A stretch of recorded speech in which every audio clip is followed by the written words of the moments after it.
fall Sunday morning. So thanks again for being here this morning. A couple of quick announcements before we get started this morning. Raise your hand if you're under 20 years old. Raise your hand if you're under 15 years old. Raise your hand if you're under 12 years old. Okay. Raise your hand if you're under 8 years old. Raise your hand if you're under 5 years old. Couple? Awesome. Well, no matter how old you are or what age you are welcome here. You are welcome in this space, and you are welcome in every space that Open Circle uses in this building. So please make yourself at home. Settle in with your family or whoever you came with today. Parents, take a deep breath. We welcome all of the noises and movements that people of all ages bring into a space like this, and really, really glad to have this sort of space with each other this morning. Kids, I'll say one more thing. So if you're under 20, raise your hand one more time. 20 years old or under, raise your hands. Okay. You're going to notice after the gathering that there are some purple cones around this space. And what the purple cone means is don't go past the purple cone. Okay? So if you see a purple cone, you can admire the purple cone. You can love it for all of its purpleness and coneness, but you cannot go past it. All right? So if you're under 20 years old, raise your hand one more time. Okay, keep it up if you understand what I just said. All right, I think we all got it. Fantastic. All right, and then last, before we do a little bit of a rundown of the schedule, we are asking everybody 2 years old and older to wear a mask in this space. Thank you for being willing to comply with that over the past several weeks. It's made our ability to do these gatherings safely so much easier, and we're just grateful for the hospitality that you've extended one another, as we know that everybody is in like totally different spaces with navigating the pandemic. Yes, the pandemic is still happening. What does it mean to be a human being right now? How do we engage in community with one another? Thank you for helping to make this space safe.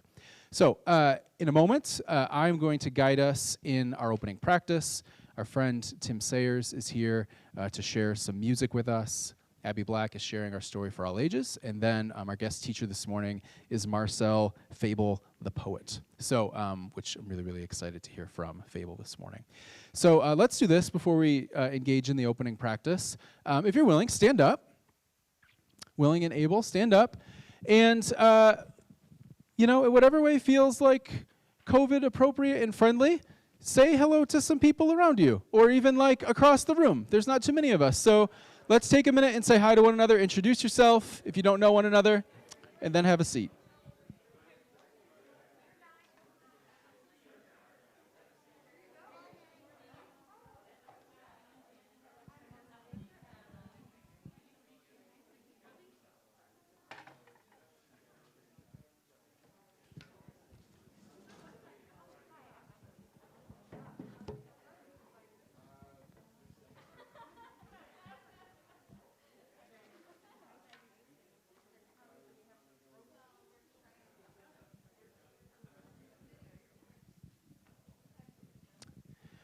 All right.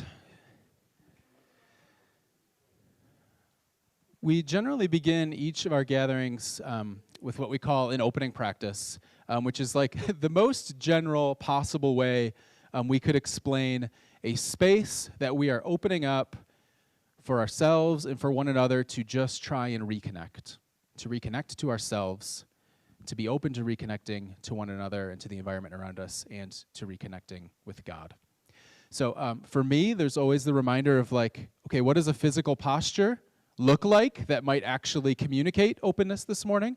So I'm generally like legs crossed, arms crossed, slouching in my chair. That's a good reminder to sit up.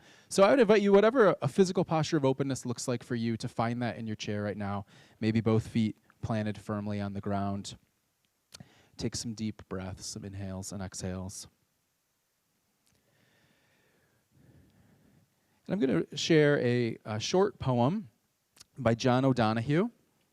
And after that, I share that poem, we're just going to hold 2 minutes of silent space together. So I'll read the poem, I'll ring the bell. There'll be 2 minutes of silence, and then I'll ring the bell at the end of the 2 minutes to mark the end of our time in that space. And I would just invite you, for me, the 2 minutes is to just sort of slow down the monkey mind, the thoughts that are firing, the anxieties that I'm feeling, what I'm thinking about, my week schedule, or later on today. For you, it might be a certain prayer or mantra that's been helpful to you, but whatever it is that feels right to sort of find your footing and grounding in this moment is how I would invite you to spend that 2 minutes of silence. So, as we are mindful of our breathing, hear these words from John O'Donohue. This poem is titled, "For a New Home."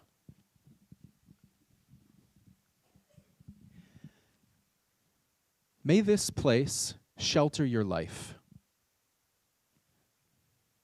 May all the weight of the world fall from your shoulders when you come in here. May your heart be tranquil here, blessed by the peace the world cannot give. May this place be a lucky place, where the graces your life desires always find the pathway to your door. May nothing destructive ever cross your threshold. May this be a safe place, full of understanding and acceptance, where you can be as you are without any need of pretending or pretense or image. May this place be a place of discovery, where the possibilities that sleep in the clay of your soul can emerge to deepen and refine your vision for all that is yet to come from your birth.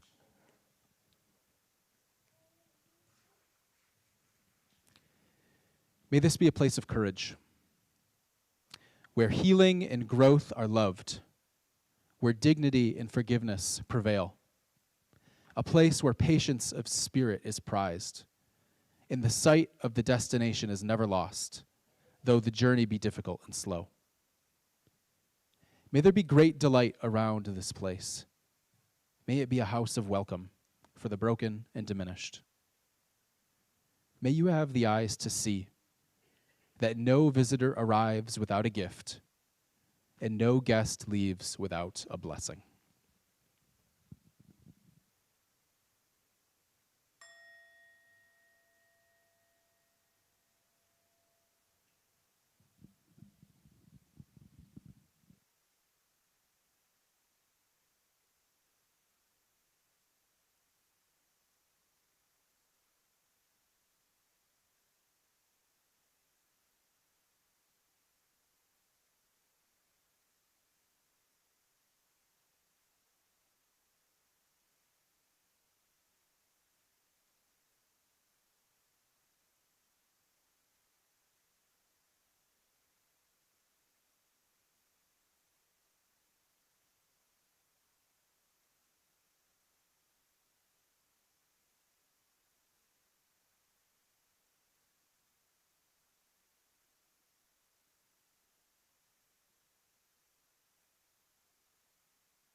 Thanks, everybody.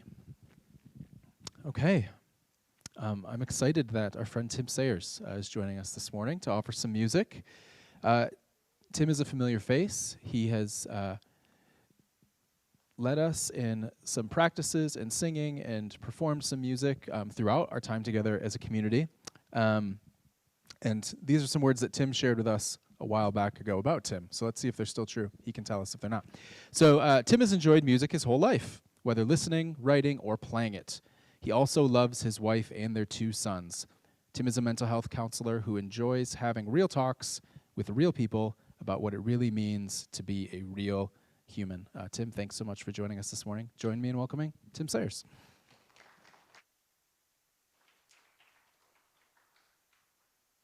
Thank you, everybody.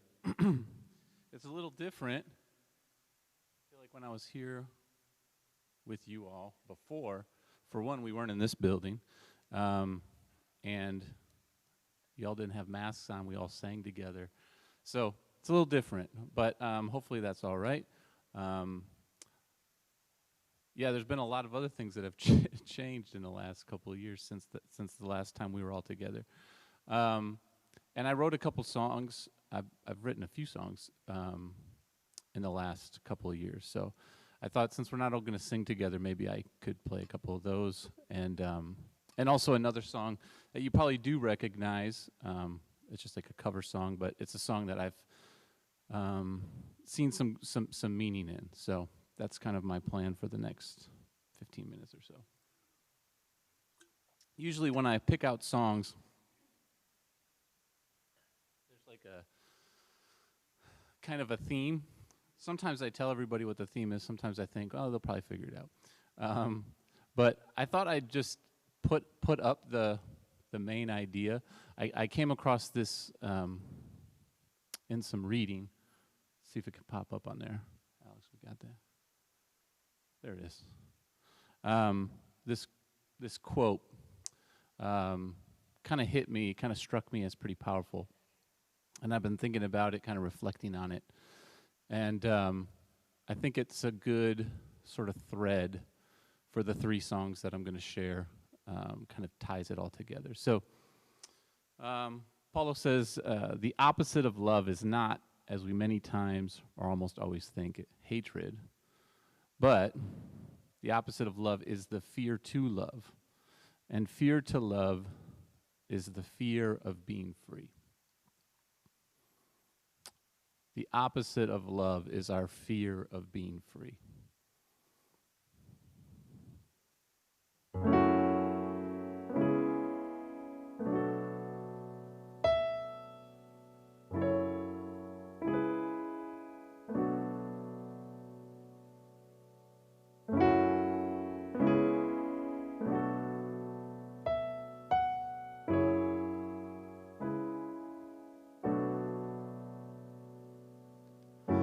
Got this buzzing in my head today, but nothing that I can do can make it go away. I thought we'd learn, I thought we'd finally made a change, but here we go again, look at the mess we've made, 'cause we're holding on so tight to the darkness in the night, hoping somehow these wet matches will somehow light. But if you can't talk to me, and if I still cannot see, then tell me, when will you and me ever be free?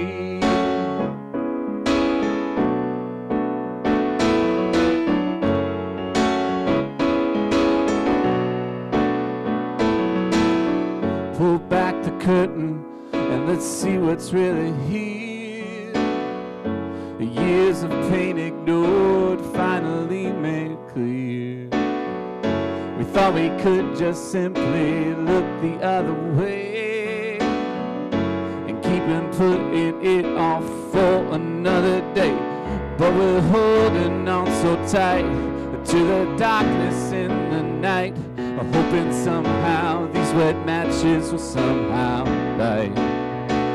But if you can't talk to me, and if I still cannot see, then tell me, when will you and me ever be free?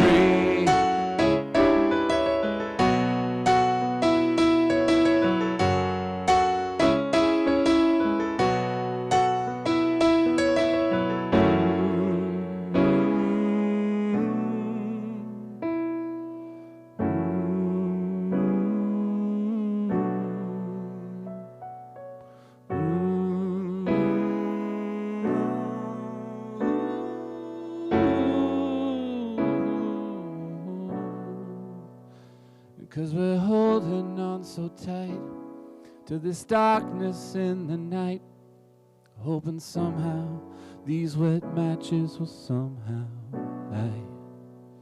But if you can't talk to me, and if I still cannot see, then tell me, when will you and me, when will you and me, tell me, when will you and me ever be free? Ever be free now?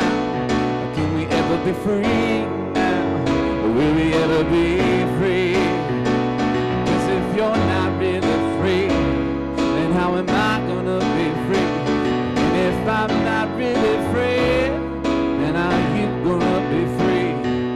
Can't be free for some people unless there's freedom for all. So if you're not free, then I'm not free. When I was just a little boy, they said to me, they said, if the sun had set you free, then you were free indeed. But when I look around, that's not what I see. When I look around, it's not what I see. I think we'll be afraid of being free. I think we're just afraid to really be free. I think we're afraid, and so we never get free.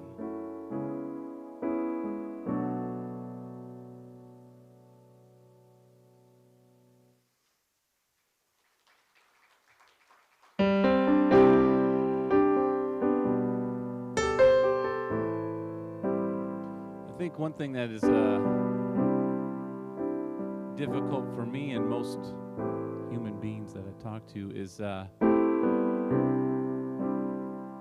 dealing with change. Anybody?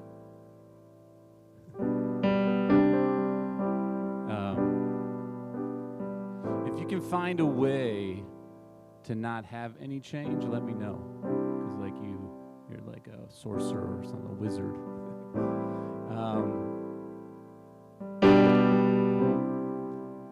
I think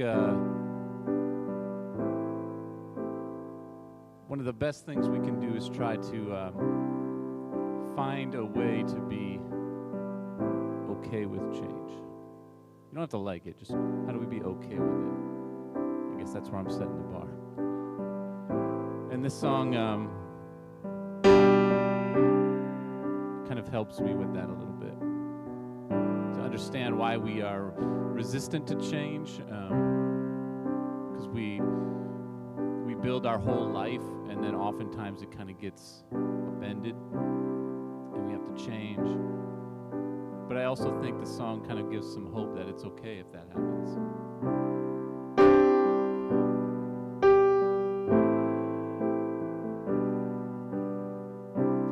Took my love, took it down.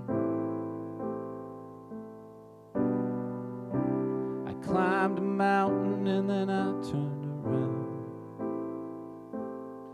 and I saw my reflection in a snow-covered hill. The landslide brought me down. Mirror in the sky, what is love? Can the child within my heart rise above? And can I sail through the changing ocean tides? Can I handle the seasons of my life?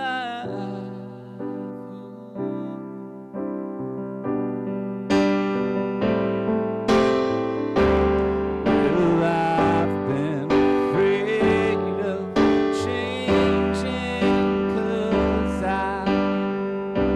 built my life around you. But time makes us bolder, and children get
take my love, take it down. Climb a mountain and then turn around. And if you see my reflection in a snow-covered hill, let the landslide bring you down. Oh, the landslide will bring you down.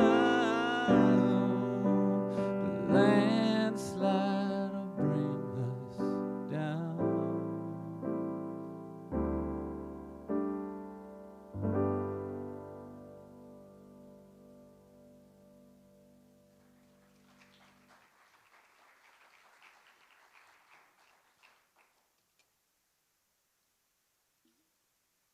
I think when I wear the mask, it makes me drier than normal. I don't know if that's just in my head or not, but just sip a little.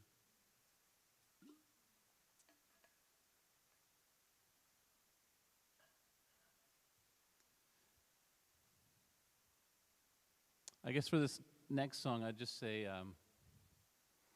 it's a bit of a meditation for me.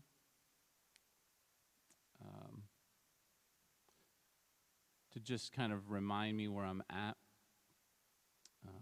to ground me and to be present. So if you want to kind of use it as that for yourself, feel free.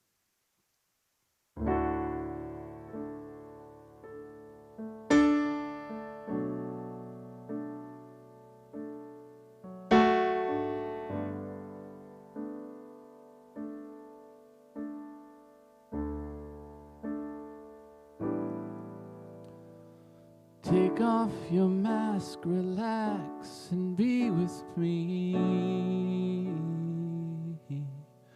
Be with me. Be with me. Surrender to all you know you will never know. Let it go. Let it go. So many times in so many ways we get turned around and fall on our face, when all that we need is right here in front of me.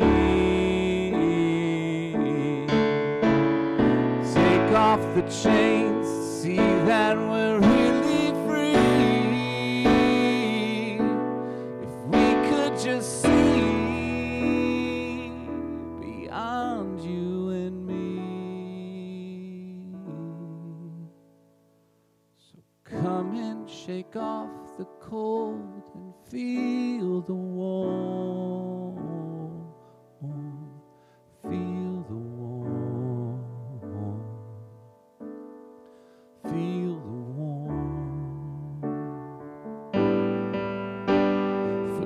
all about your made-up identity. Be with me. Just be with me. Take off your shoes, life isn't a race. Wipe all the sweat and tears from your face. Know that we're all in need of a little grace. Lose all the stories they taught you to believe.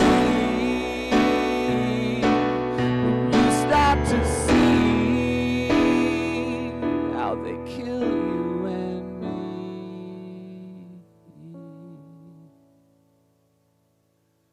Let go of all you think you're supposed to be. Simply breathe. Simply breathe. 'Cause we're just a forest made of so many trees.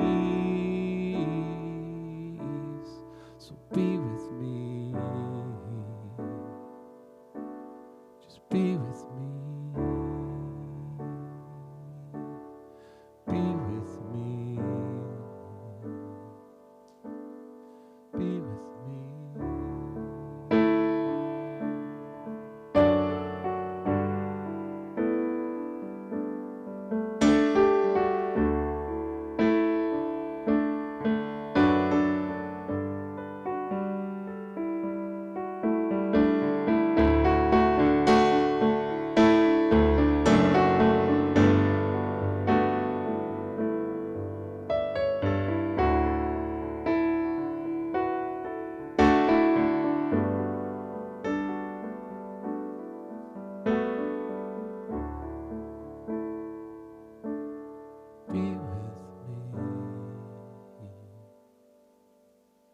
Be with me.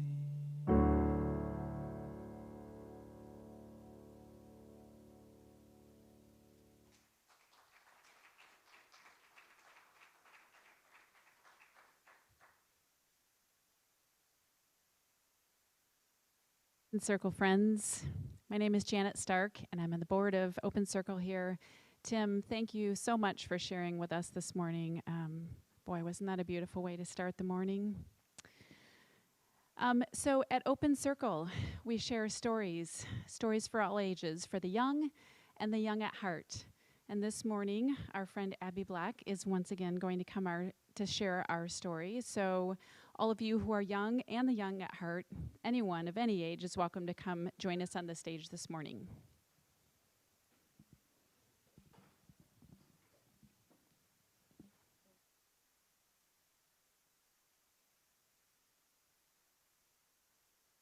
Hello.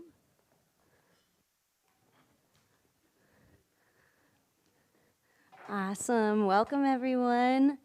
I'm still waiting for some of the young at heart to come up. Stop. So today we are not going to read a regular story like we normally read on Sunday mornings. We're going to read a poem, which is a story in itself. It's just a little bit shorter, and it doesn't always have a linear plot to it. But this is a really beautiful poem from a collection of poetry that I got at the library called Just Like Me. And Vanessa Brantley Newton wrote the words for us and drew the pictures for us today.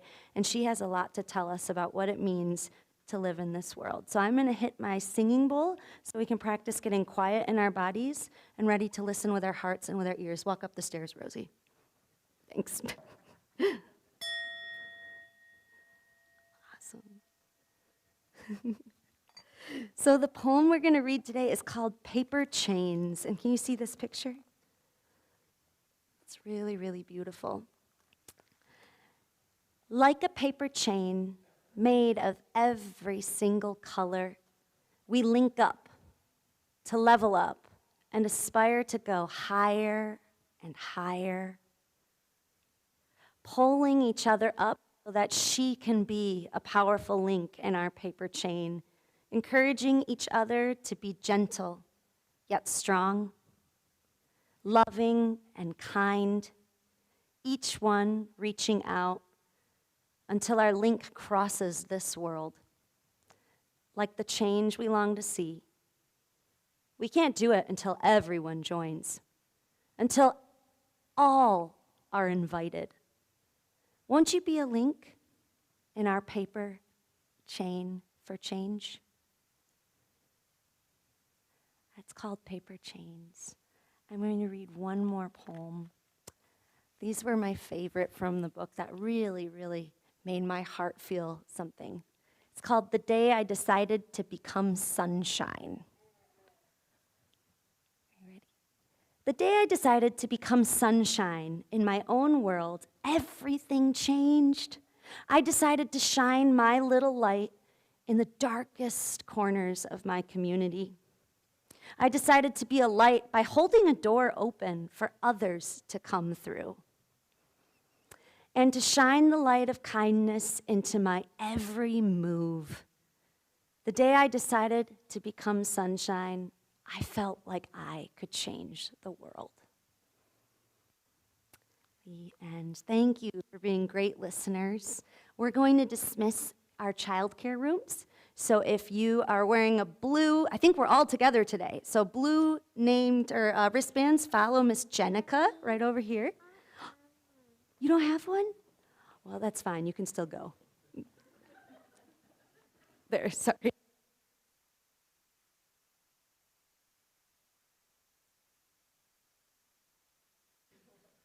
So this morning, I have the privilege of introducing our guest speaker this morning.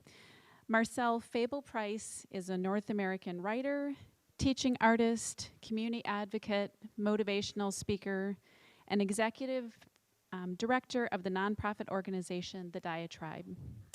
Fable is the 2016 recipient of a Community Advocate Award a 2017 40 Under 40 honoree, and is a 2020 Grand Rapids Area Black Business Black Bottom Community Builder Award winner. That's a mouthful. And was the 2017 to 2020 Poet Laureate of Grand Rapids. As the youngest first person without a college degree and only person of color to hold the title of Poet Laureate in Grand Rapids, his work has been heavily influenced by contorting personal experiences into a kaleidoscope used to examine glass ceilings for points of fragility. His work has previously been used by PBS, the Flynn Foundation, Mental Health America, and Habitat for Humanity. His poems have appeared in Missouri Review, the Grand Rapids Grassroots Anthology, the Spoon Knife Anthology, Button Poetry, and Right About Now. And this morning, he's agreed to join us at Open Circle. So Marcel, thank you so much for being here. We're so grateful.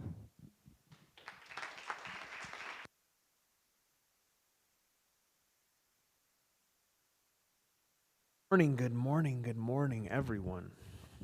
Thank you.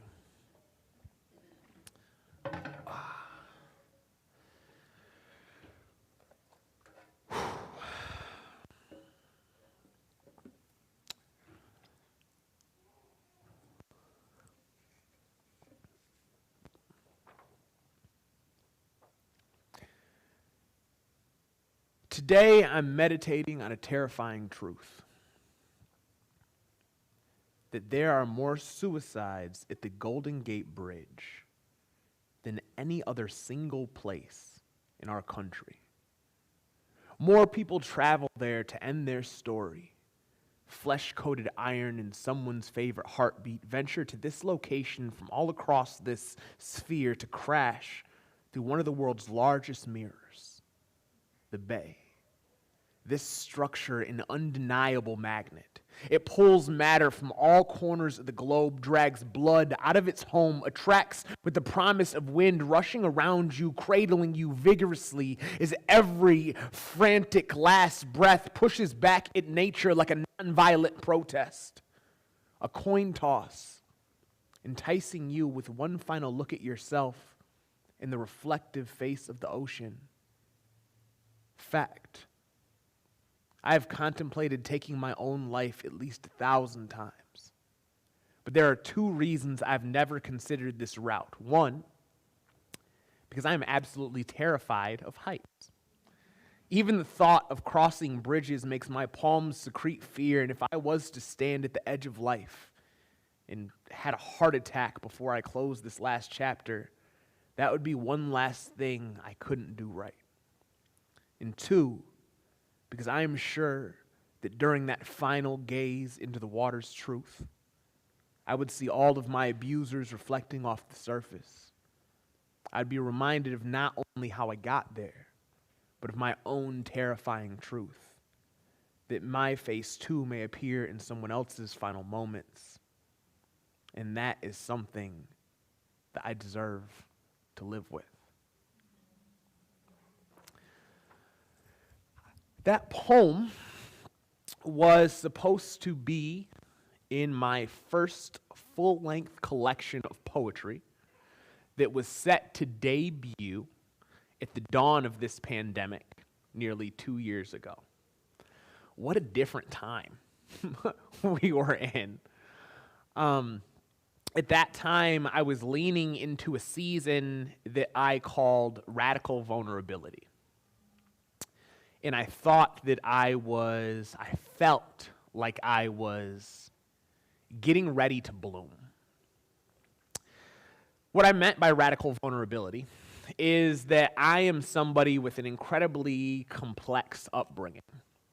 I am somebody who grew up poor and black and had a very violent childhood home, which was a foundation not only built on poverty, but also physical and sexual violence. And for a majority of my life, I really made it a point to not become what I saw growing up until I started to realize that I was, in fact, becoming so many of the things that made me terrified growing up. When I was releasing my first book of poems, and when one of the biggest publishers in the state of Michigan reached out to me to let me know that they were floored by this collection and that they were going to be taking it on in 2020, I needed to sit down with the publishers so that I could be honest. You see, when I sat down with this publishing house, which was a majority of dynamic women that ran this press, I thought it was important to talk about the messiness and the muddiness in my life. When I think radical vulnerability, I also think accountability. So I wanted to tell these dynamic people, and these people that saw so much worth in my work and my stories, that I am also somebody who has inflicted a significant amount of harm. When I sat down and told them this, at first they were like, wow, thank you for telling us. So many people normally don't. Then we put out these books, and then we realize afterwards that these human beings have so much life that they've swept under rugs and into closets. And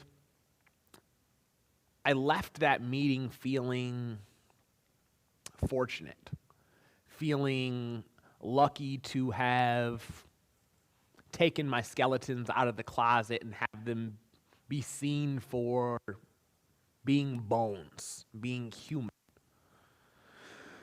It was shortly after that that my wife got some incredibly complex news. You see, I'm somebody who lived a majority of my life not actually thinking that I would ever have a solid partner. Due to how my life went, I really thought that I'd be kind of nomadic romantically, that I would just be non-monogamous for forever. But then one human being came into my life that saw me as entirely myself. And I wrote this poem for her because, well, the poem explains why I wrote it, but it's called Love Is.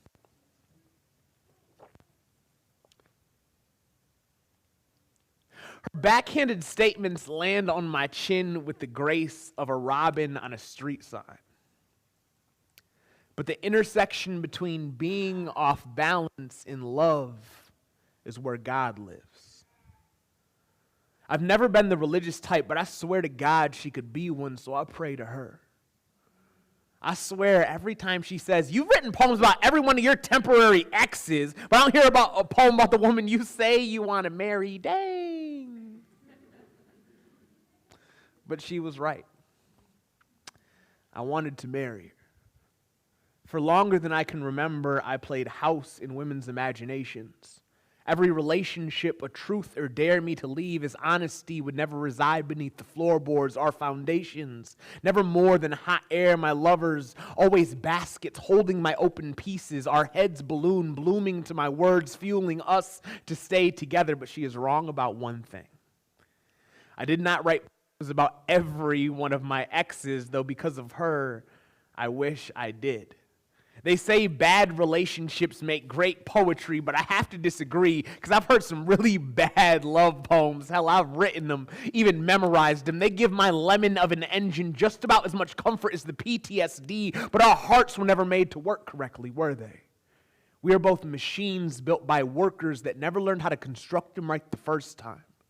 We are reminded of this every time we hit a pothole, our pistons lock, our engines seize, and we look around for a healthy example of how our engineers overcame these same obstacles. But we have no healthy relationships to compare ours to. Every time that someone makes a request for one of their poems, I see it on page in my book, or God forbid my agent thinks it would play well in a college market. I'm reminded that there's no market for words about you. There's only one for the dysfunctional stuff. You see, no one wants to hear about the nights where your heartbeat is the lullaby playing metronome to my grandmother's voice. The voice I remember from my childhood with Only You Are My Sunshine is a selection on the jukebox. You give it that funky rhythm, though. the drum kick, the boom, boom, that deep pound knock that stops the PTSD from crawling into nightmares. But we're not going to go there because I don't want this to become just another poem about my past when I am now focusing on the future, head in the clouds, no longer being fueled by hot air. I once heard someone say that man was created in the image of God. But that had to be a lie. How else could I get so high while just experiencing you? I did not write poems about every one of my exes, though at times I wish I did that way. I could say something cheesy like, baby, that's because I always wrote about the past. But it is now safe to say that I know my future.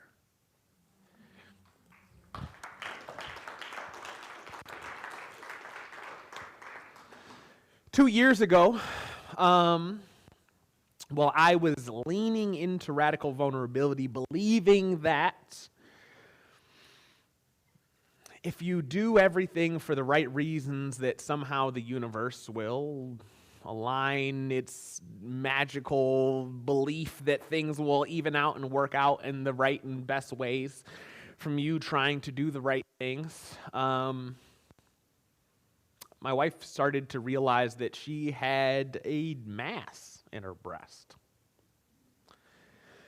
And at the time, she didn't have very good insurance, so she ignored it for a little bit. She got a job with better insurance. And once she got better insurance, she was like, it is time to go to the doctor. The doctors came back and said, there's nothing you need to worry about. With black women, the tissue oftentimes firms up. It's not that big of a deal, but we'll send you to a specialist.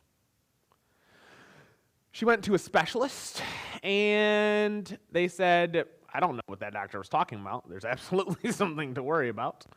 And after going through some tests, she was given the diagnosis, stage 3B breast cancer. The odds regarding stage 3B, late stage 3 breast cancer, aren't so bad. I think there's a 20-30% mortality rate or something along those lines, which is kind of scary. There's a 30%, the worst could happen. But at the end of the day, that's 60 to 80% that things will be all right.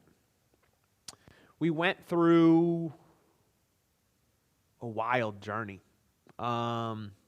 Nearly 2 months of chemo, followed by a bilateral mastectomy, followed by 2 more months of radiation, her ringing the chemo bell to Lizzo and strutting through the chemo ward, and us getting married in our backyard during the pandemic.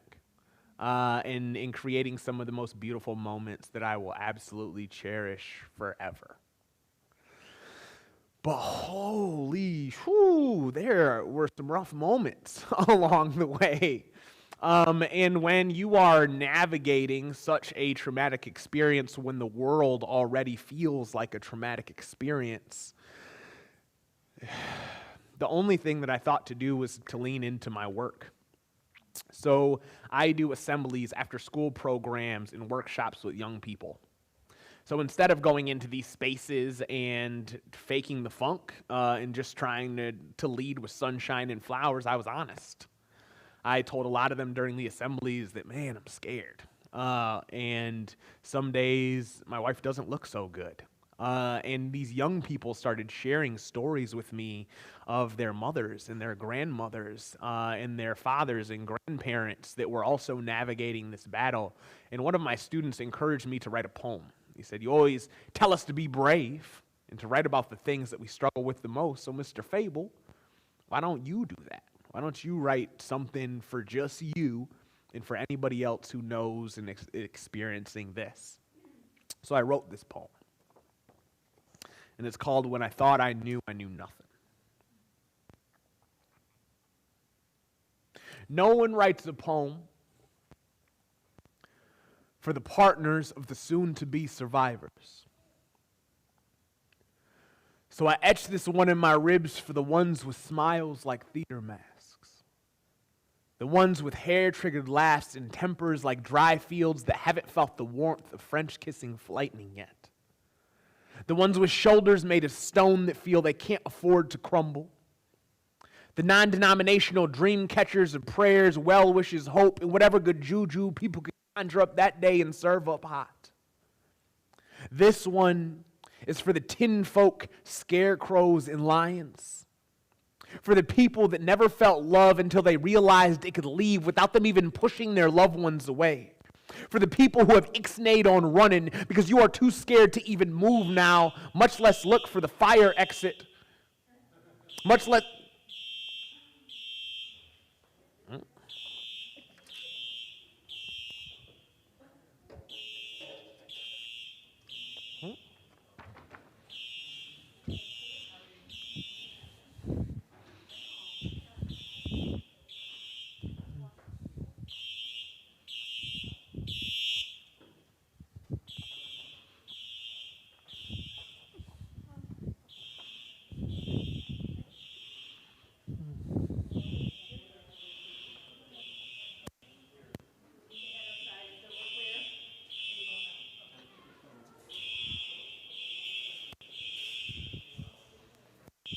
Cool.